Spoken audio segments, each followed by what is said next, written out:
ఏమండి, డబ్బు లేనిదే ఇప్పుడు కాలం నడవదు, అది వాస్తవం, నేను ఒప్పుకుంటా.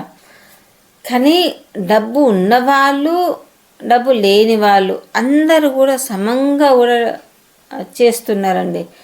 డబ్బు ఉండి, సరిపడా ఉండి కూడా ఇంకా డబ్బు కొరకు తాపత్రయము, ఇంకా డబ్బు కావాలి, ఇంకా ఏదో కావాలి, ఇలాంటివన్నీ.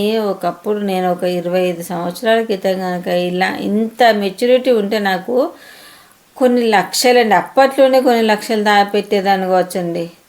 నేను అట్లా ప్రాముఖ్యత ఇవ్వలేదండి, డబ్బుకి ఇవ్వలేదు. నా వాళ్ళు, నా కుటుంబము, నా వాళ్ళు అని ఇచ్చా కానీ డబ్బుకి ఇవ్వలేదండి. కానీ ఇప్పటి మనుషులు ఎవ్వరు నా లేదు పరాలేదండి, డబ్బే ముఖ్యం. రేపొద్దున ఈ డబ్బు లేకపోతే వాళ్ళ ప్రాణం పోతుందా అన్నంత ఇదిగా ఉంటున్నారండి.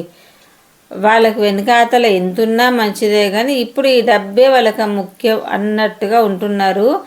కానీ ఇది ఎంతవరకు దారితీస్తుందో, ఇది మంచి చెడు. అదే మనం పోయేటప్పుడు ఒక రూపాయి, ఒక అనా పైసా, నేను చూపించే ఒక అనా పైసా కూడా మనం తీసుకెళ్ళలేమండి.